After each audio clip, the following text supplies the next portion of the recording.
Good morning all of you. आज हम प्रश्नावली करने वाले हैं रेखा व कोण की। प्रश्नावली करने से पहले इसके अंतर्गत जो भी चीज़ है वो मैं आपको समझा देती हूँ। बिंदु, तो बिंदु को कहते हैं हम पॉइंट्स। ये जो मैंने पॉइंट्स लगा रखे हैं इनको हम नाम दे सकते हैं ए सी बी। रेखाखंड होता है अगर कोई बिंदु से लेकर बिंदु तक जो लाइन खींची जाए उसे रेखाखंड कहते हैं।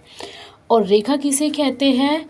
बिंदु से बिंदु तक तो लाइन होगी ही, लेकिन ये आगे भी चलायमान रहेगी, मतलब ये आगे भी इसको बढ़ाया जा सकता है, लेकिन रेखाखंड को आगे नहीं बढ़ाया जा सकता।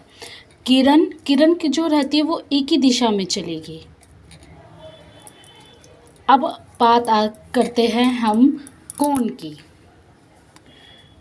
जब दो रेखाओं को इस तरह मिलाया जाए कि उनसे एक जो कोना है, वर्टेक्स है, वो बन जाए तो उनके बीच में बनने वाले जो चीज़ होती है उसको क्या कहते हैं हम? कोण। तो कोण को हम कैसे लिख सकते हैं? जिस पर कोण बना हुआ रहता है जिस बिंदु पर, उसको लिखेंगे हम बीच में। तो हम इसको लिखेंगे कोण AOB। हम इसको इधर से भी लिख सकते हैं कोण BOA। अब इसमें लिखेंगे भुजाएं, कौन सी हो गई इसमें? AO या फिर OA या फिर OB या फिर BO। अब इसमें बात करेंगे हम पूरक कोण की, जिसे हम कहते हैं कम्प्लीमेंट्री एंगल्स। पूरक कोण वे होते हैं जिन दो कोणों का योग 90 डिग्रीज होता है, तो ये कोण पूरक कोण कहलाते हैं। जैसे दो कोण है, एक है 30, एक है 7, इनको हमने ऐड किया तो क्या आया? 90 आया।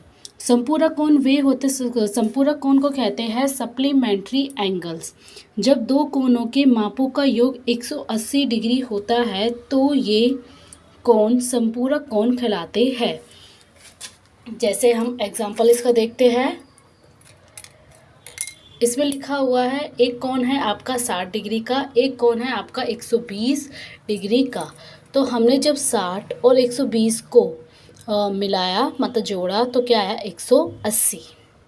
इसके बाद हम बात करेंगे हम आसन कोण की। आसन कोण, देखो, एक जब रेखा हो, रेखा क्या हो? एक हो, और उसी रेखा पर एक साथ दो कोण बने होते हैं तो उसे कहते हैं हम आसन कोण।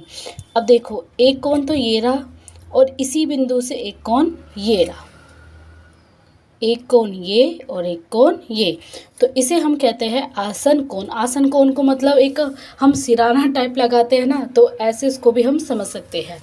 एक होता है रेखिक युग्म, जिसे हम कहते हैं लाइनियर पेयर।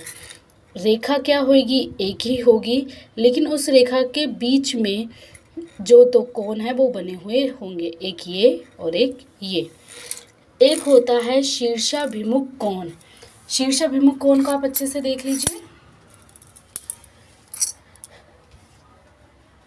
दो रेखा होती है और चार जो होते हैं इनमें कोण बने होते हैं। ये वाला कोण इस कोण के बराबर होता है और ये वाला कोण इस कोण के जो बराबर होता है।